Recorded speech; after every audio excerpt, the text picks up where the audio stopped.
السلام علیکم ورحمۃ اللہ وبرکاتہ۔ نحمدہ و نصلی علی رسولہ الکریم، اما بعد، فاعوذ باللہ السمیع العلیم من الشیطان الرجیم، من ہمزہ ونفخہ ونفثہ۔ رب اشرح لی صدری ویسر لی امری واحلل عقدۃ من لسانی یفقہوا قولی۔ اچھا جی، آج ہمارا سبق سورہ سبا ہے۔ سین سے جو ہوتی ہے نا، سین ملی، سین بیل با سبا۔ اس کے بارے میں ہم پیچھے پڑھا ہم نے، تو دیکھتے ہیں اب سورہ سبا میں اللہ تعالیٰ نے ہمارے لیے کیا خزانہ رکھا ہے۔ آئیے پڑھتے ہیں۔ بسم اللہ الرحمن الرحیم۔ الحمد للہ الذی لہ ما فی السماوات و ما فی الارض ولہ الحمد فی الآخرۃ وہو الحکیم الخبیر۔ یعلم ما یالج فی الارض وما یخرج منہا وما ینزل من السماء وما یعرج فیہا وہو الرحیم الغفور۔ دنیا میں بھی سب تعریفیں اللہ کے لیے ہیں، اور آسمانوں اور زمین کی تمام چیزوں کا مالک اللہ ہے، اور آخرت میں بھی اسی کی تعریف ہے، اور وہ حکمت والا ہے اور باخبر ہے۔ وہ جانتا ہے جو کچھ زمین میں داخل ہوتا ہے اور جو کچھ زمین سے نکلتا ہے، اور جو کچھ آسمان سے نازل ہوتا ہے اور جو آسمان پر چڑھ جاتا ہے۔ وہ بڑا رحم والا اور بڑا غفور الرحیم ہے، معاف کرنے والا۔ یعنی یہ جو آیات توحید پر آیات تھیں،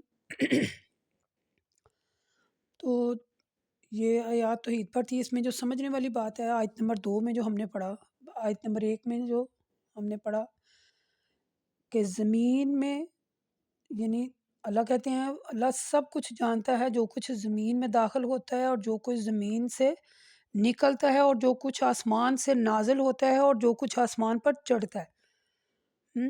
زمین میں داخل ہونے والی چیزیں بہت سی ہو سکتی ہیں، مثلا پانی، بیج، مردے وغیرہ۔ زمین سے نکلنے والی چیزیں بھی بہت سارا ہیں، مثلا نباتات، معدنیات وغیرہ۔ آسمان سے جو نازل ہونے والی چیزیں یہ بھی بڑی زیادہ ہیں، مثلا فرشتے ہیں، پانی ہے، بجلی ہے، ہوائیں ہیں۔ ایسے ہی آسمان میں چڑھنے والی جو چیزیں وہ بھی بہت سی ہو سکتی ہیں، مثلا فرشتے ہیں، دعائیں ہیں، اعمال صالحہ ہے۔ ٹھیک ہے، اللہ تعالیٰ کے علم میں ہے ہر چیز، اس سے کوئی چیز بھی پوشیدہ نہیں ہے۔ وقال الذین کفروا لا تأتینا الساعۃ قل بل ربی، یعنی قل بل و ربی، اور اے رسول کافر کہتے ہیں کہ ہم پر قیامت نہیں ہوگی۔ آپ کہہ دیجئے کیوں نہیں، میرے رب کی قسم جو غیب کا جاننے والا ہے، جو غیب کا جاننے والا ہے وہ ضرور تم پر واقع ہوگی۔ آسمانوں میں اور زمینوں میں ذرا برابر بھی کوئی چیز اس سے پوشیدہ نہیں ہے، اور ذرے سے چھوٹی یا بڑی کوئی چیز ایسی نہیں جو قرآن پاک میں لکھی ہوئی نہ ہو۔ قیامت جو ہے وہ آ کر ہی رہے گی، تاکہ اللہ ان لوگوں کو جو ایمان لائے اور جو نیک عمل کرتے رہے ہیں ان کا بدلہ پوری طرح دے۔ ٹھیک ہے، اور وہ لوگ جن کے لیے مغفرت اور عزت کا رزق اللہ نے لکھا ہے انہیں ملے۔ اور جو لوگ اللہ تعالیٰ کی آیات کی مخالفت میں کوشش کر رہے ہیں اور چاہتے ہیں کہ ہمیں عاجز کر دیں، ان کے لیے کیا ہے؟ دردناک عذاب۔ یہ قرآن جو آپ پر نازل کیا گیا ہے بالکل حق ہے، اور اللہ تعالیٰ کا راستہ بالکل، یہ جو اللہ کا راستہ بتاتا ہے بالکل سیدھا ہے۔ اور اے رسول کافر آپ کا مذاق اڑانے کے لیے ایک دوسرے سے کہتے ہیں کیا ہم تمہیں ایسا آدمی بتائیں جو تمہیں خبر دیتا ہے کہ جب تم مر کر ریزہ ریزہ ہو جاؤ گے تو پھر تم پیدا کیے جاؤ گے؟ یا تو اس نے اللہ پر جھوٹی بات کی ہے، یا اسے جنون ہے۔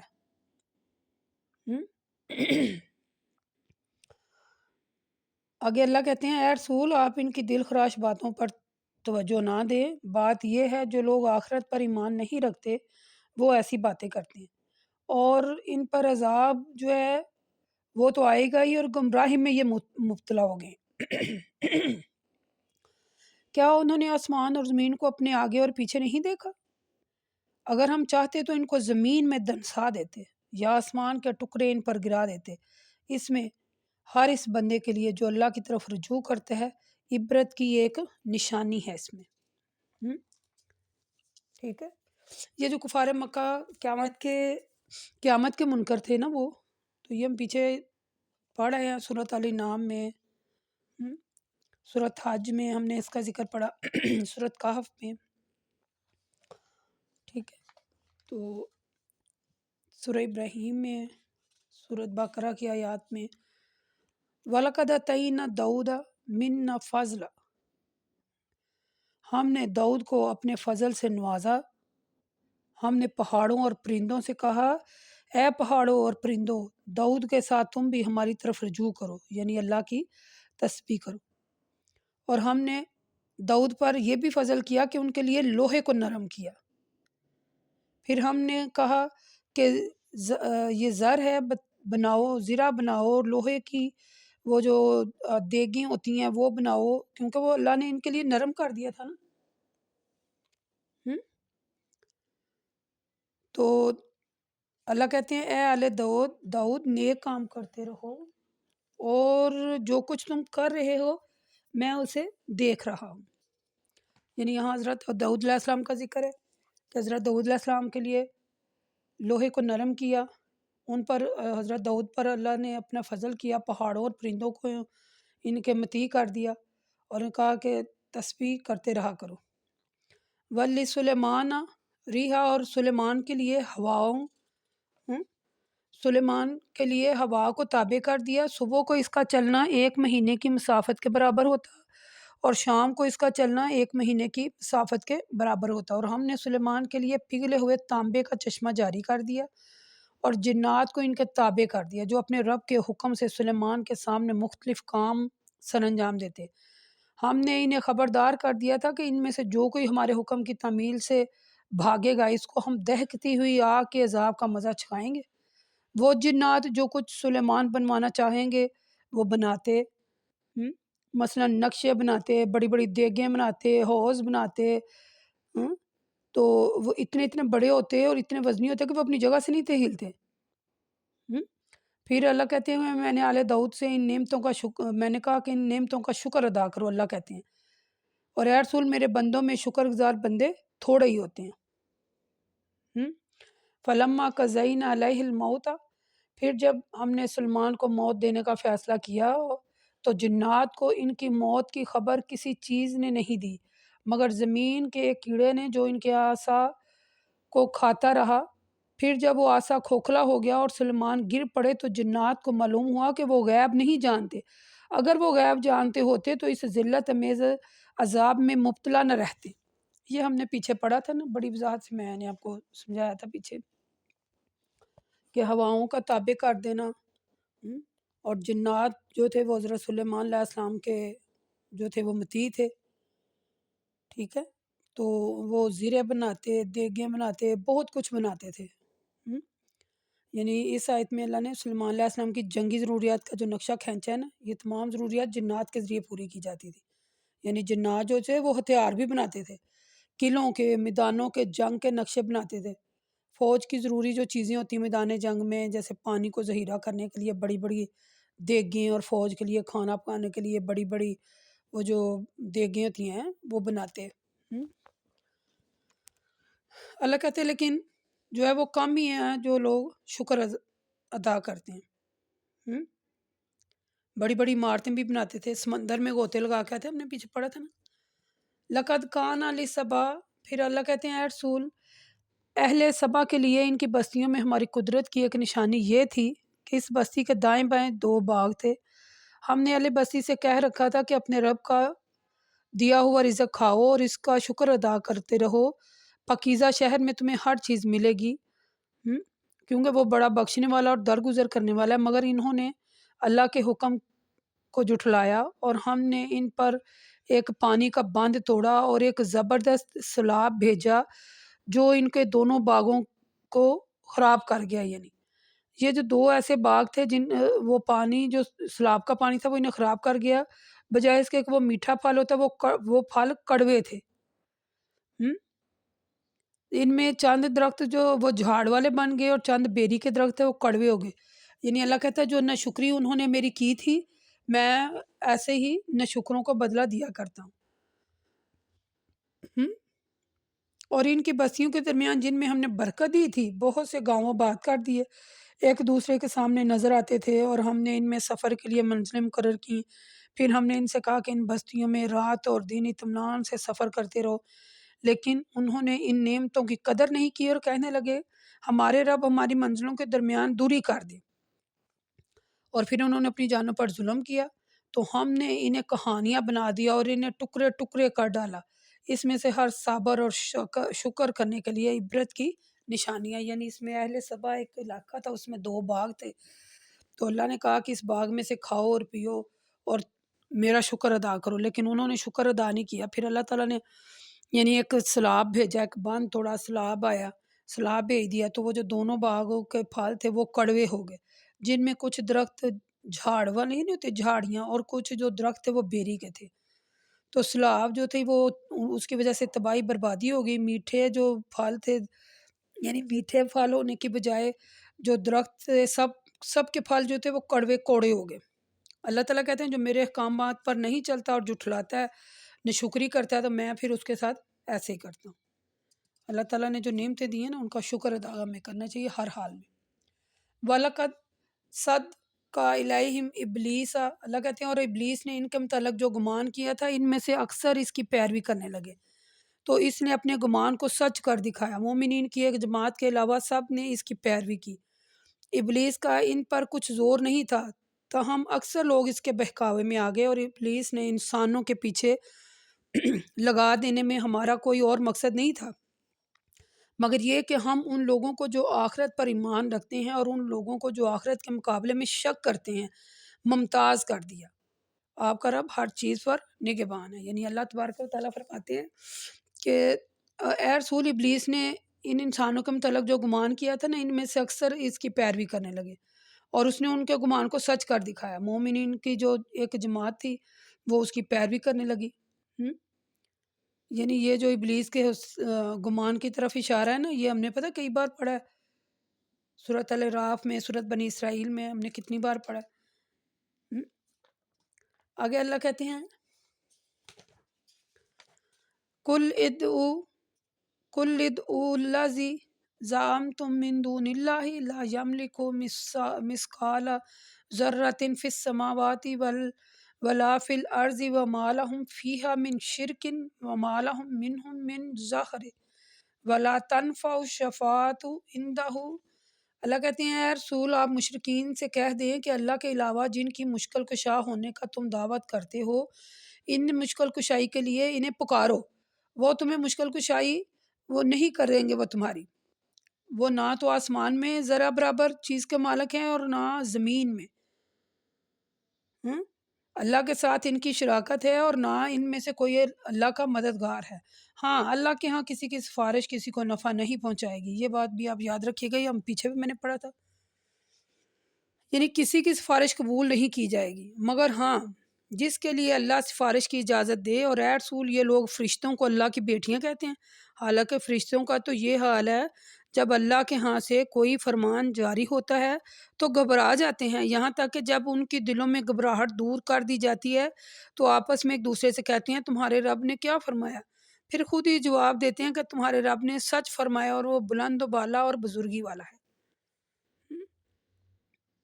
قُلْ مَنْ يَرْزُقُكُم مِّنَ السَّمَاوَاتِ وَالْأَرْضِ، اور اے رسول آپ ان سے پوچھئے بتاؤ آسمان اور زمین سے تمہیں رزق کون دیتا ہے؟ کہہ دیجئے کہ اللہ، اور اگر یہ تسلیم نہ کریں تو آپ کہہ دیجئے یا تو تم سیدھی راہ میں پر ہو یا کھلی گمراہی میں، تو سوچو کون سیدھی راہ پر ہے اور کون غلط راستے پر۔ اے رسول آپ کہہ دیجئے جو گناہ ہم کر رہے ہیں ان کے متعلق تم سے باز پرس نہیں ہوگی، اور جو اعمال تم کر رہے ہو ان کے متعلق ہم سے باز پرس نہیں ہوں گی۔ یعنی جو انسان کما رہا ہے وہ خود ہی اس کا جواب دے گا۔ اور اے رسول آپ کہہ دیجئے قیامت کے دن ہمارا رب ہم سب کو جمع کرے گا، پھر حق کے ساتھ فیصلہ کرے گا، اور وہ بہترین فیصلہ کرنے والا ہے۔ اے رسول آپ ان سے کہہ دیجئے جن لوگوں کو تم نے اللہ کا شریک بنا کر اللہ کے ساتھ ملا دیا ہے، ذرا مجھے بھی تو ان لوگوں کو دکھاؤ۔ لیکن اے رسول یہ لوگ ہرگز ایسا نہیں کر سکتے، بس اللہ اکیلا ہی غالب اور حکمت والا ہے۔ یعنی توحید یہاں شرک کی تردید کرتے ہوئے اللہ تعالیٰ نے یہ آیات جو ہیں وہ مشرکین جو کہتے ہیں نا کہ مثلا یہ ہم نے سارا پیچھے پڑا ہوا تھا مشرکین کی باتیں، یعنی وہ کہتے ہیں کہ اگر تمہارا دعویٰ سچا ہے تو ہم پر کوئی عذاب لے آؤ یا ہمارا مشکل کشا کیا ہو رہا ہے، تو اللہ ان باتوں کی تردید کر رہا ہے کہ میرے علاوہ تمہارا کوئی مشکل کشا نہیں ہے۔ اللہ کہتا ہے میں رات کو دن میں داخل کرتا ہوں، دن کو رات میں داخل کرتا ہوں، سورج اور چاند کو مسخر کیا ہے جو ایک وقت تک چل رہے ہیں۔ سورۃ یونس میں، سورۃ رعد میں، سورہ لقمان میں ہم نے یعنی اس کے بارے میں، سورۃ قصص میں یعنی ہم پیچھے پڑھے ہیں، ٹھیک ہے۔ تو وہ شفاعت کے متعلق ہم نے سورۃ بقرہ کی آیت نمبر 48 میں یعنی اس کے بارے میں بڑی وضاحت سے ہم نے پڑھا۔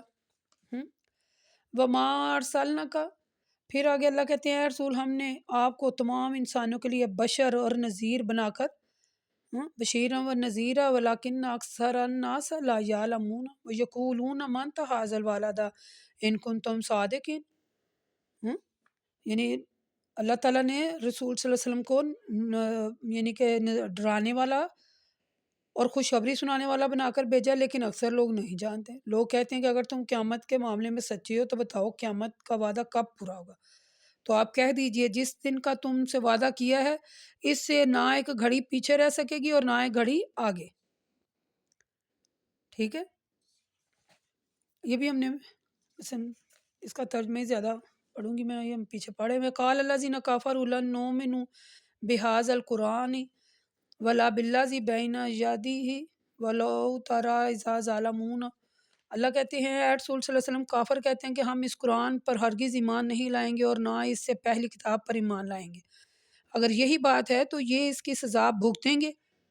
کاش آپ قیامت کے دن دیکھیں جب یہ ظالم اپنے رب کے سامنے کھڑے ہوں گے اور اپنی ناشائستہ حرکتوں کی ذمہ داری ایک دوسرے پر ڈال رہے ہوں گے۔ جو لوگ کمزور ہیں وہ سمجھ جاتے ہیں کہ وہ ان لوگوں سے جو اپنے آپ کو بڑا سمجھتے ہیں کہیں گے اگر تم نہ ہوتے تو ہم ضرور ایمان لے آتے۔ اس کے جواب میں وہ لوگ اپنے آپ کو بڑا سمجھتے تھے اور ان لوگوں کو جو کمزور سمجھے جاتے تھے کہیں گے جب ہدایت تمہارے پاس آئی تھی تو کیا ہم نے تم کو اس کے قبول کرنے سے زبردستی روکا تھا؟ نہیں، بات یہ نہیں ہے بلکہ تم خود ہی مجرم تھے۔ پھر وہ لوگ جو کمزور تھے سمجھ جاتے تھے اور ان لوگوں کو جو اپنے آپ کو بڑا سمجھتے کہیں گے نہیں ہم خود ہی گمراہ ہوئے، بلکہ تمہارے دن اور رات کی تدبیریں ہماری گمراہی کا باعث ہوئیں۔ جب تم ہم کو حکم دیتے تھے کہ ہم اللہ کا انکار کریں اور اس کے شریک بن جائیں، وہ یہ گفتگو کر ہی رہے ہوں گے کہ عذاب ان کے سامنے آ جائے گا۔ جب وہ عذاب کو دیکھیں گے تو اپنی بدعمالیوں پر بہت نادم ہوں گے، ٹھیک ہے، بہت زیادہ نادم ہوں گے، اور جو یہ عمل دنیا میں کرتے رہے ہیں، ٹھیک ہے، اللہ کہتے ہیں ہم کافروں کی گردنوں میں توق ڈال دیں گے اور یہ ان کا بدلہ ہے جو وہ دنیا میں کرتے رہے ہیں، اور اللہ کسی پر بھی یعنی اللہ کہتے ہیں جو یہ کار ہیں نا میں سب کچھ جانتا ہوں۔ یہ آیتیں بڑی اہم ترین آیات تھیں، ٹھیک ہے۔ یہ جب آپ سے کوئی بندہ یہ باتیں کرے نا، میں آپ کو ایک اور بات بتاؤں، یہ جو آیت نمبر 31 سے آیت نمبر 33 تک ہے، تو یہ جو لوگ وہ جاتے ہیں نا کیا مزارات پر جاتے ہیں تو وہاں دعائیں مانگتے ہیں اور دیگیں چڑھاتے ہیں اور پتہ نہیں کیا کچھ کرتے ہیں، تو یہ یاد جو ہیں یہ آپ ہائی لائٹ کر لیں، پینسل کے ساتھ لکھ لیں، اس پر ٹک مار کر لیں کہ یہ آیت آپ انہیں سنایا کریں، یعنی جو پھر آپ یہ آیت جب انہیں سنائیں گے نا کہ بتائیں اس آیت کا کیا مطلب ہے تو وہ خود ہی سمجھ آئیں گے کہ جو کمزور لوگ ہیں۔ پھر انہوں نے کہا کہ تو یعنی انسان جو ہے وہ جو کما رہا ہے اس نے جو کما کے آگے بھیج رہا ہے وہی اس کو ملے گا وہاں۔ بات یہ ہے کہ تکبر نہیں کرنا چاہیے اور حق کو نہیں جھٹلانا چاہیے، اور نہ ہی ہمیں دوسروں کو بہکانا چاہیے۔ وما ارسلنا فی قریۃ من نذیر، اور اے رسول جس بستی میں بھی ہم نے عذاب الہی سے ڈرانے والا بھیجا تو وہاں کے لوگ خوشحال جو لوگ تھے، انہوں نے کہا جو چیزیں دے کر تمہیں بھیجا گیا ہے ہم اس کا انکار کرتے ہیں اور کہتے ہیں ہم مال اور اولاد میں تم سے زیادہ ہیں اور ہمارا اور حق پر ہونے کی نشانی ہے، لہٰذا آخرت میں ہم کو عذاب نہیں ہوگا۔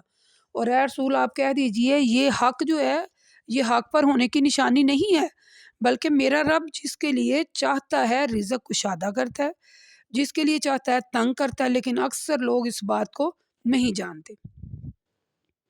ہم؟ اور اے لوگو تمہارے مال اور تمہاری اولاد میں کوئی ایسی خوبی نہیں جس کے ذریعے وہ تم کو ہمارے مقرب بنا دیں، مگر ہاں جو ایمان لائے اور نیک عمل کرتے رہے اور عمل صالح اس کو ہمارا مقرب بنا دیں گے۔ ایسے لوگوں کے لیے ان کے مال کے باعث کئی گنا بدلہ ہے اور وہ جنت میں امن اور سکون سے رہیں گے۔ کلو ان ربی جب ستر الرزق لمن یشاء من عبادہ ویقدر لہ وما انفقتم من شیء فہو یخلفہ وہو خیر الرازقین۔ اور اے رسول صلی اللہ علیہ وسلم جو لوگ ہماری آیتوں کی مخالفت میں کوشش کرتے ہیں اور ہمیں عاجز کر دیتے ہیں یہ سب عذاب میں مبتلا ہوں گے۔ اور اے رسول صلی اللہ علیہ وسلم آپ ان سے کہہ دیجئے کہ میرا رب اپنے بندے میں سے جس کے لیے چاہتا ہے رزق کشادہ کرتا ہے اور جس کے لیے چاہتا ہے تنگ کر دیتا ہے، اور جو چیز تم اللہ کے راستے میں خرچ کرو تو اللہ تم کو اس کا بدلہ دے گا اور وہ سب سے بہترین رزق دینے والا ہے۔ ٹھیک ہے، یعنی ان میں سے کچھ لوگ تھے وہ مال اور اولاد کے لحاظ سے یعنی زیادہ تھے تو کہتے ہیں ہم تو مال اور اولاد کے لحاظ سے تم پر فوقیت رکھتے ہیں، تو یہ ہمارے حق پر ہونے کی نشانی ہے، لہٰذا ہم پر تو عذاب آئے گا نہیں۔ پھر اللہ نے ان کو بتایا نا کہ سب کچھ کس کا ہے، اللہ کا ہے، سب کچھ اللہ کا ہے۔ آگے اللہ کہتے ہیں وَيَوْمَ يَحْشُرُهُمْ جَمِيعًا ثُمَّ يَقُولُ لِلْمَلَائِكَةِ أَإِيُّكُمْ كَانَ يَعْبُدُونَ۔ اللہ کہتے ہیں اے رسول وہ دن یاد کیجئے جس دن اللہ ان سب کو جمع کرے گا اور پھر فرشتوں سے فرمائے گا کیا یہ لوگ تمہاری عبادت کرتے تھے؟ فرشتے کہیں گے تو پاک ہے اور ان کے علاوہ ہمارا بھی کارساز تو ہی ہے، بلکہ یہ جنات کی عبادت کرتے تھے اور ان میں سے اکثر انہی کے یعنی کہ ان میں سے اکثر لوگ جو تھے جو وہ انہی کی عبادت کرتے تھے۔ یعنی اس آیت کا مفہوم یہ ہے کہ جب اللہ تعالیٰ فرمائے گا نا کہ اے لوگو اس دن کو یاد کرو جس دن سب کو جمع کیا جائے گا، پھر فرشتوں سے فرمایا جائے گا کیا یہ لوگ تمہاری عبادت کرتے تھے؟ تو فرشتے عرض کریں گے یا اللہ تو پاک ہے اور ان کا بھی کارساز ہے اور ان کے علاوہ ہمارا بھی کارساز ہے، یہ ہماری عبادت نہیں تھے کرتے بلکہ یہ تو جنات کی عبادت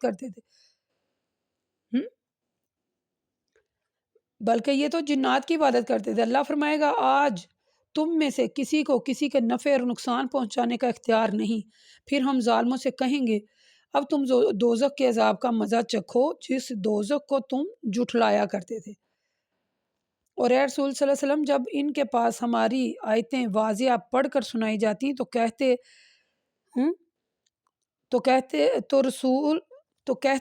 یعنی جب انہیں واضح آیات پڑھ کر سنائی جاتی تو کہتے یہ رسول نہیں ہے بلکہ ایک ایسا شخص ہے جو یہ چاہتا ہے کہ جن چیزوں کی عبادت ہمارے باپ دادا کرتے تھے ان سے تم کو روک دے۔ اور اے رسول یہ لوگ بھی کہتے ہیں کہ یہ قرآن جھوٹا ہے اور اس کا اپنا بنایا ہوا ہے، اور جب کافروں کے پاس حق آ گیا تو کبھی اس کے متعلق یہ بھی کہہ دیتے ہیں کہ یہ تو کھلم کھلا جادو ہے۔ اور اے رسول صلی اللہ علیہ وسلم ہم نے نہ تو ان کو کتابیں دی جن کو یہ پڑھتے ہوں اور نہ ماضی قریب میں آپ سے پہلے ان کے پاس کوئی ڈرانے والے بھیجے، پھر بھی یہ لوگ آپ کی اور قرآن پاک کی قدر نہیں کرتے۔ اور اے رسول ان سے پہلے جو لوگ گزر چکے انہوں نے بھی ایسے ہی رسولوں کو جھٹلایا اور جو کچھ ہم نے ان کو دیا تو اس کے 10ویں حصے کو بھی نہیں پہنچے، انہوں نے میرے رسولوں کو جھٹلایا۔ تو اب ذرا تم دیکھو کہ میرا عذاب کیسا ہے، تم کو کوئی بچا نہیں سکے گا۔ اے رسول صلی اللہ علیہ وسلم ان سے کہہ دیجئے کہ میں تمہیں ایک بات کی نصیحت کرتا ہوں کہ تم اللہ کے واسطے دو دو ایک ایک اٹھ کر کھڑے ہو، پھر میرے متعلق خوب غور و فکر کرو، تم اس نتیجے پر پہنچو گے کہ تمہارے رفیق کو جنوں نے نہیں بلکہ وہ تو تم کو عذاب شدید کے آنے سے پہلے صاف صاف ڈرانے والے ہیں۔ اور اے رسول صلی اللہ علیہ وسلم آپ ان سے کہہ دیجئے کہ اگر تم میں سے کوئی شخص اجرت طلب کرتا ہو تو وہ تم ہی رکھو، میرا اجر تو اللہ کے ذمہ ہے اور ہر چیز کو وہ دیکھ رہا ہے۔ بے شک اے رسول کہہ دیجئے میرا رب حق کو باطل پر پھینک رہا ہے، ہاں، اور وہ غیب کی باتوں کو جانتا ہے۔ اور آپ کہہ دیجئے حق آ گیا اور باطل مٹ گیا، میں اتنا بھی یعنی کہ بے بس نہیں ہوں کہ نہ پہلی بار کسی چیز کو پیدا، یعنی اللہ کہتے ہیں کہ ان سے کہے کہ میں اتنا بھی بے بس نہیں ہوں کہ نہ پہلی بار کسی چیز کو پیدا کر سکوں اور نہ دوبارہ، یعنی اللہ کے رسول صلی اللہ علیہ وسلم اللہ کہتے ہیں اے رسول صلی اللہ علیہ وسلم کہہ دیجئے کہ حق آ گیا ہے اور باطل مٹ گیا ہے۔ یہ تو اتنے بھی یعنی یہ اتنے بے بس ہیں کہ نہ پہلی بار خود پیدا ہوئے تھے اور نہ دوبارہ خود پیدا ہوں گے۔ اور اے رسول کہہ دیجئے کہ اگر میں گمراہ ہوں تو میری گمراہی کا وبال مجھ پر، اور اگر میں ہدایت پر ہوں تو اس وحی کی برکت سے جو میرے رب کی طرف سے مجھ پر ہوتی ہے، بے شک وہ ہر ایک کی سننے والا ہے۔ الا یوں ہی الا ربی انہ سمیع قریب، یعنی وہ قریب ہو کر سننے والا ہے۔ ٹھیک ہے، یہ کفار کے بارے میں آیات تھی، جیسے کہ ہم پیچھے بھی پڑھتے چلے آ رہے تھے، بار بار اللہ تعالیٰ نے اپنی آیات کھول کھول کر بیان کی ہیں تاکہ یہ لوگ سمجھیں۔ تو اللہ بار بار کہہ رہا کہ یہ جو کفار تھے کبھی غور کریں کہ ان کی جگہ ہم اور لوگ لے آئیں گے اگر یہ نہیں باز آئے، لیکن وہ جھٹلاتے تھے، کبھی کہتے ہیں ہم یہ کتاب کو نہیں مانیں گے، کبھی کچھ، یعنی جیسے وہ پیچھے کہتے چلے آ رہے ہیں، ان کا ذکر ہم نے پیچھے پڑھا، بڑی وضاحت سے پڑھا۔ ٹھیک ہے، تو اس لیے میں نے اس کا صرف ترجمہ ہی کیا ہے۔ آگے اللہ کہتے ہیں وَلَوْ تَرَىٰ إِذَا فَزِعُوا فَلَا فَوْتَ وَأُخِذُوا مِنْ كَانَ قریبا، اور اے رسول کاش آپ قیامت کے دن انہیں دیکھیں جب یہ گھبرائے ہوئے ہوں گے اور میدان محشر سے کہیں غائب بھی نہ ہو سکیں گے اور نہ یہ بھاگ سکیں گے کہ ان کو پکڑنے کے لیے کہیں دور جانا پڑے، بلکہ یہ ایک ایسی جگہ سے پکڑ لیے جائیں گے جو قریب ہی ہوگی۔ اس وقت یہ کہیں گے ہم اس قیامت پر ایمان لائے، لیکن اتنے دور دراز مقام سے اب وہ ایمان کو کس طرح حاصل کر سکتے ہیں؟ حالانکہ پہلے یہ انکار کرتے تھے، ٹھیک ہے، بغیر دیکھے۔ تو اللہ کہتے ہیں کہ ایسی حالت میں ہم نے انہیں پتھر نشان پر پہنچا دیا، یعنی پتھر زدہ کر دیا۔ اس وقت ان کے اور ان کی خواہشات کے درمیان اسی طرح کا پردہ حائل کر دیا گیا ہے جس طرح ان سے پہلے لوگوں کے لیے کیا گیا تھا، جو انہی کا گروہ تھا اور انہی کے ہم خیال لوگ تھے، اور وہ بھی قیامت کے معاملے میں انہی طرح کی شک و شبہات میں مبتلا تھے۔ یعنی یہ جو آخری آیات ہے، آیت نمبر 54، اس میں یہ اس سورہ سبا کی آخری آیت تھی۔ اس کا جو مقصد ہے، یہ جو آخری آیت ہے، اللہ کہتے ہیں یہ جو خواہشات کرتا ہے نا انسان، یعنی یہ مل جائے، اگر اس کی ایک خواہش پوری ہو پھر دوسری، پھر تیسری، پھر چوتھی، تو یہ کبھی اپنی خواہشات پوری نہیں کرے گا۔ یعنی ان کے سامنے ایک ایسی رکاوٹ ہوگی کہ وہ اس رکاوٹ کو عبور کر کے خواہشات کی تکمیل تک پہنچ ہی نہیں سکتے۔ ایسے ہی اللہ تعالیٰ کہتے ہیں کہ قیامت کے دن بھی ان کے ساتھ ایسا ہی ہوگا۔ پھر کافر کہیں گے کہ یہ خواہش کریں گے کہ ان کا کوئی سفارش کرے، لیکن وہ کوئی ان کا سفارشی نہیں ہوگا، اور نہ ہی وہ جو ان پر عذاب آئے گا کسی طرح بھی وہ چھٹکارا حاصل نہیں کریں گے، اور ان کی کوئی خواہش بھی پوری نہیں ہوگی۔ میں آپ کو یہ اللہ تعالیٰ نے قیامت کا نقشہ کھینچا ہے یہاں، کہ مجرم چاہتا ہے کہ اس کے عزیز و اقارب اس کے بدلے میں دوزخ میں چلے جائیں اور وہ بچ جائے، لیکن ایسا نہیں ہوگا۔ کافروں کی کوئی خواہش پوری نہیں ہوگی، انہیں دوزخ میں جھونکا جائے گا۔ ٹھیک ہے، اللہ پر ایمان لائیں، آخرت پر ایمان لائیں، اور اپنی دنیاوی زندگی میں ایمان لائیں، اور مرنے کے بعد ایمان لانا، جب بندہ مر جائے تو پھر ختم۔ یہ سورہ سبا کی آخری آیت تھی، یہ بڑی اہم ترین آیات تھی۔ ایسے دل ڈر گیا نا قیامت کا منظر پڑھ کر۔ اللہ تعالیٰ مجرموں کی بات نہیں سنیں گے؟ ہاں، اللہ تعالیٰ مجرموں کی بات نہیں سنیں گے؟ جو اللہ کے فیصلے اٹا لیں، دنیا میں اللہ تعالیٰ سے گناہ ہو جائیں تو ان سے معافی مانگے. ٹھیک ہے، اس کو غور سے پڑھیے گا 2 سے 3 بار، خود بھی پڑھیں اور دوسروں کو بھی دعوت دیں اس کا پڑھنے کی. وقول قولی ھذا لی استغفر اللہ استغفر اللہ. یا اللہ جو اس میں پڑھنے میں مجھ سے غلطیاں ہو گئی ہیں، یا اللہ مجھے معاف کر دے اور مجھے سمجھ کر پڑھنے کی توفیق عطا فرما. آمین ثم آمین.